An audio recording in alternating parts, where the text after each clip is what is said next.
नमस्कार दोस्तों। गर्मियों के दिन थे। भोला के खेत में इस बार तरबूज, खरबूजे और ककड़ियों की भरमार लगी थी। जानवरों से खेत की रक्षा के लिए उसने खेत के अंदर ही झोपड़ी बना ली और वहीं सोने लग गया। एक दिन गांव के बाहर दूसरे गांव में कठपुतली का नाच हो रहा था। भोला को भी कठपुतली का नाच देखने की बड़ी इच्छा थी, लेकिन अगर वो कठपुतली का नाच देखने जाता तो खेत में किसी के ना होने से गीदड़ और दूसरे जानवर खेत को सफाचट कर जाते। ये सोच ही रहा था कि एक जटाजूटधारी महाराज आए और झोपड़ी की तरफ उसको आते हुए दिखाई दिए। उनको देखकर भोला खुशी के मारे उछल पड़ा। बाबा को झोपड़ी में बिठाया और बोला, महाराज जी, आप यहीं बिराजिए। आप मेरी कुटिया में आराम कीजिए। मेरे खेत में तरबूज और खरबूजों से खेत पूरा भरा पड़ा है। पेट भरकर आप उनका सेवन कीजिए और अगर कोई जानवर खेत में आए तो उसे भगा दें। मेरी आपसे गुजारिश है, मैं पास के गांव में कठपुतली का नाच देखने जा रहा हूँ।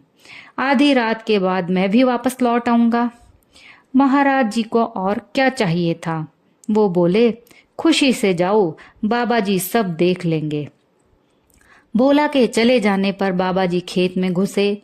चुन चुन कर मीठे तरबूज, खीरे, ककड़ी, खरबूजे सब खाए। खा पी कर आराम से लेट गए। पेट भर गया तो उन्होंने चिलम बनाई और झोपड़ी के अंदर खाट पर जा बैठे। घास फूस की झोपड़ी थी। तिनके लटक लटक कर खाट को छू रहे थे। उसके पास ही घास का एक बड़ा ढेर लगा था। खरबूजों की मिठास और खुशबू ने बाबा जी को मस्त बना दिया। मस्ती में आकर चिलम के ऊपर आग रखी और जोर से दम लगाया कि हाथ भर लंबी जोत ऊपर लपक उठी। झोपड़ी ने तुरंत आग पकड़ ली और देखते देखते धूं धूं कर झोपड़ी जल उठी।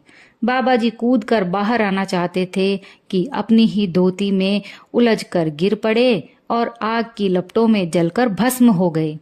गांव वालों ने जब घास के ढेर से निकलती हुई लपटों को देखा तो खेत की तरफ दौड़े आए। भोला को आवाज लगाई, उसका कहीं पता न था। सबके होश उड़ गए। शायद वो भी झोपड़ी के साथ ही जल गया है। उसके बड़े भाई ने बांस का एक डंडा उठाकर जलती आग को बुरेंदा तो उसमें से लाश निकल आई। देखकर घर वालों में रोवा पीटी मच गई। भोला को जला हुआ पाकर गांव के लोग दुखी हुए। उसके माता पिता, भाई बहन छाती पीट पीट कर रोने लगे। फिर तो भोला का अंतिम संस्कार करने के बाद ही वे घर लौटे। रात के तीसरे पहर भोला जब खेत पर आया तो देखा झोपड़ी राख बनी हुई है। घास का ढेर भी फूंक चुका है। उसे बाबा जी पर बड़ा क्रोध आया। कमबख्त, खरबूजे भी खा गया और जाते जाते मेरी झोपड़ी में आग भी लगा दी। घर के लोग अब क्या कहेंगे, सोचता हुआ वो गांव की ओर चल पड़ा। जल्दी से अपनी चौपाल के पास पहुंचकर उसने देखा कि गांव के लोग शोक की मुद्रा में चुपचाप बैठे हैं। बीच में हुक्का पड़ा है और लोगों की आंखें आंसुओं से भीगी हुई हैं। वो समझ न सका कि ऐसा क्यों हो रहा है, सब लोग मौन क्यों बैठे हैं। चौपाल के एक किनारे पहुंचकर भोला ने अपने भाई को आवाज दी। देखते ही लोग चौंक उठे। एक ने चिलम उठाकर उस पर दे मारी। भोला कपड़े झाड़ने लगा। भूत भूत कहते हुए लोग भाला और लाठियां लेकर उसके पीछे दौड़ पड़े। मारो मारो, भूत आ गया।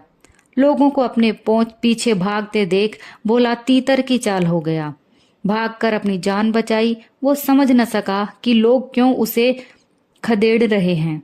जाकर अपने खेत के पास बैठ गया। सूरज उगने के साथ ही गांव का एक धोबी घाट की तरफ जा रहा था कि खेत के पास भोला नजर आया। उसे देखकर भोला उठकर उसकी ओर चल पड़ा। वो धोबी से पूछना चाहता था कि गांव के सब लोग ऐसा क्यों कर रहे हैं, बात क्या है, लोग उससे नाराज क्यों हैं। भोला को अपनी तरफ आते देख धोबी ने अपनी गठरी वहीं डाल दी और भूत भूत कहता हुआ गांव की ओर भागा। भोला सोच में पड़ गया, आखिर बात क्या है, लोगों ने उसे क्यों भूत बना दिया है। तभी उसने देखा कि गांव के लोग भाला, लाठियां और जलती हुई लकड़ियां लेकर धोबी के साथ उस ओर बढ़ रहे हैं। देखकर वो अरहर के खेत में घुस गया।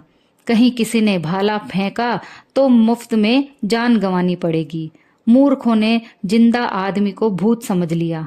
सोचने लगा, रात को ही यहाँ से निकलूंगा और जब भैया चौपाल में अकेले होंगे तभी उन्हें बताऊंगा कि मैं भूत नहीं हूँ। जब रात के लगभग 10 बज गए तो भोला डरते डरते गांव में पहुंचा। कोई देख न ले, छिपता छिपाता वो चौपाल के किनारे नीम की आड़ में खड़ा हो गया। मौका पाते ही भैया से बोला, भैया डरना नहीं, मैं भूत नहीं हूं। सुनते ही भैया इतनी जोर से चीखा कि गांव वालों की आंख खुल गई। लोग आकर इकट्ठे हो गए। देखकर भोला डर गया। सोचा भागने में ही भलाई है। वो तेजी से भाग खड़ा हुआ। गांव के कुत्तों ने दूर तक उसका पीछा किया, किंतु अरहर के खेत में घुस जाने के कारण उसकी जान बच गई। पूरे गांव में दहशत छा गई। लोग परेशान हो उठे। कमबख्त स्वयं तो मरा, दूसरों के लिए मुसीबत बन गया है। भूत के डर से लोगों ने अपने काम काज छोड़ दिए और उन्होंने सोचा कि ऐसा भूत तो कभी नहीं देखा जो न हल जोतने दे, न कपड़े धोने दे और रात रात गांव में आकर लोगों को परेशान करे। अगले दिन गांव में कुछ सिपाहियों को लेकर एक थानेदार आया। उन्हें एक डाकू की तलाश थी। थानेदार को जब मालूम हुआ कि इस गांव में एक भूत आता है तो वहीं डेरा डाल दिया। सोचा शायद वो भूत ना होकर वही डाकू हो जिसकी तलाश कई दिनों से हो रही है। थानेदार ने गांव वालों को बुलाकर पूछा, वो भूत लोगों को किधर घेरता है? गांव वालों ने बताया कि वो ज्यादातर अपने खेत के आसपास ही बैठा रहता है, जहां झोपड़ी में भोला जला था। थानेदार मूंछों पर ताव देते हुए बोला, अच्छी बात है, आज रात को हम उसे पकड़ लेंगे। तुम लोग भी हमारे साथ चलना। रात हुई। चारों तरफ जब घना अंधेरा छा गया तो गांव के लोग थानेदार और सिपाहियों के साथ उस जगह जा पहुंचे। खेत पर जाकर थानेदार घोड़े से उतर गया। अपनी सुरक्षा के लिए सिपाहियों ने 2 खूंटे जमीन में गाड़ दिए और घोड़े की पिछली टांग उन खूंटों से बांध दी ताकि वो कहीं भाग न जाए। अब वे लोग भूत की तलाश करने लगे। भोला अपने खेत के किनारे लेटा हुआ था। लोगों को अपनी ओर आता देख वो उठ बैठा। सोचा पता नहीं अब कौन सी आफत आएगी।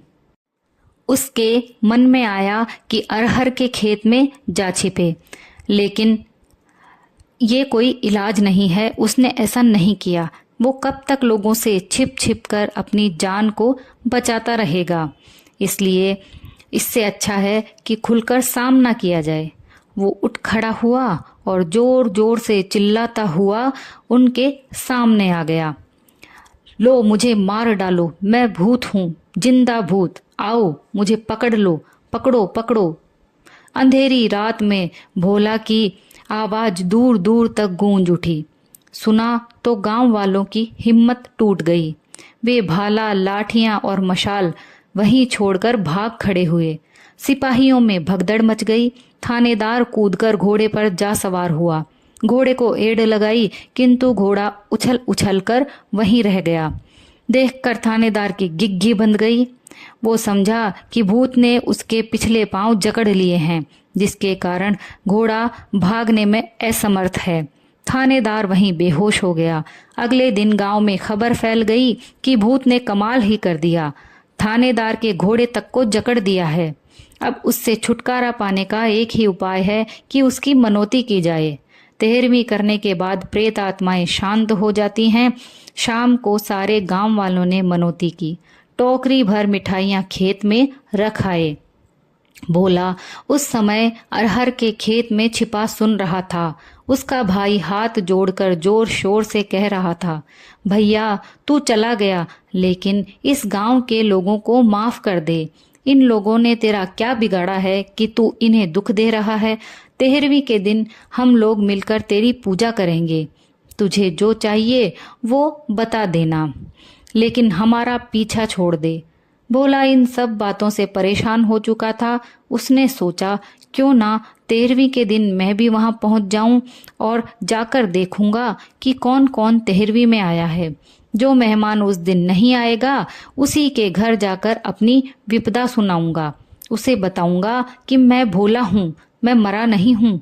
मेरी जगह एक बाबा जी उस झोपड़ी में जल गए थे। 13वीं के पहले आधी रात के बाद भोला चौपाल के घने नीम पर जा चढ़ा। उसी नीम की छाया में मृतक के क्रियाक्रम के बाद मेहमानों को भोजन कराया जाने लगा। तरह तरह के पकवान परोसे जाने लगे। देखकर भोला के मुंह में पानी भर आया, लेकिन वो पेट पकड़कर चुपचाप बैठा रहा। उसने देखा सभी लोग दावत उड़ाने आए हैं, केवल उसकी छोटी लड़की के ससुर नहीं हैं। रात को जब सभी सो गए तो वो भी नीम से उतर आया और अपने समधी के गांव की ओर चल पड़ा। सवेरा होने तक वो समधी के पास पहुंच गया और अपनी कहानी उसे सुना दी। सुनकर समधी ने भोला की आव भगत की, खाना खिला पिलाकर अपना तांगा तैयार करवाया और भोला को लेकर उसके गांव की ओर रवाना हो गया। गांव पहुंचकर उसके माता पिता और गांव वालों ने समधी के साथ जब भोला को देखा तो सब चकित रह गए। गांव के लोगों ने भोला को गले लगा लिया और अपनी मूर्खता और जल्दबाजी पर बहुत लज्जित हुए। दोस्तों, कहानी यहीं समाप्त होती है। कहानी आपको पसंद आए तो प्लीज़ लाइक शेयर कीजिए। चैनल पर नए हों तो प्लीज़ चैनल को सब्सक्राइब कीजिए। कहानी सुनने के लिए आप सभी का धन्यवाद।